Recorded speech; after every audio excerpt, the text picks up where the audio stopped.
अपनी हल्की रोशनी वाले कमरे की शांति में नैना शांत प्रतीक्षा में बैठी है। उसकी निगाहें उसके सामने केक पर टिकी हैं। एक गंभीर मनोदशा नैना को घेर लेती है, क्योंकि वह इंतजार करती है।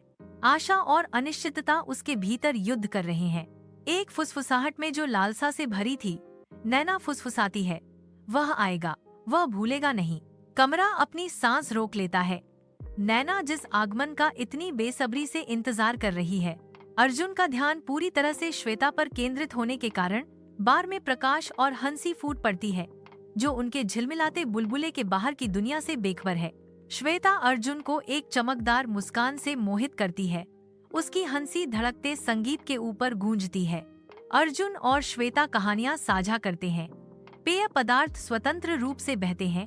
उनकी दोस्ती हर साझा नजर और हंसी के साथ गहरी होती जाती है। क्षण में खोया हुआ अर्जुन का आनंद समय की मौन टिक टिक के विपरीत है, जो एक भूला हुआ वादा चिह्नित करता है। बार की जीवंत ऊर्जा उनके चारों ओर घूमती है।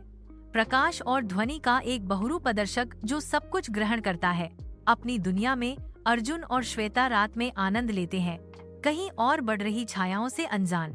जैसे ही घड़ी आधी रात की घोषणा करती है, नैना के खामोश आंसू उसके चेहरे पर बहते हैं, जो चांद की ठंडी रोशनी से प्रकाशित होते हैं। अनकहे शब्दों का भार हवा में भारी है। घड़ी की हर टिक उसकी अकेलेपन को बढ़ाती है। एक फुसफुसाहट उसके होंठों से निकलती है, जो उत्सव के लिए बने एक दिन की नाजुक स्वीकृति है, जो अब दुख से ढका हुआ है। जन्मदिन मुबारक हो मुझे।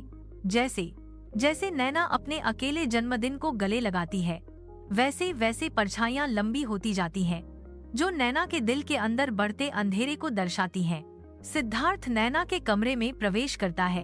एक जलती हुई मोमबत्ती एक गर्म चमक बिखेरती है।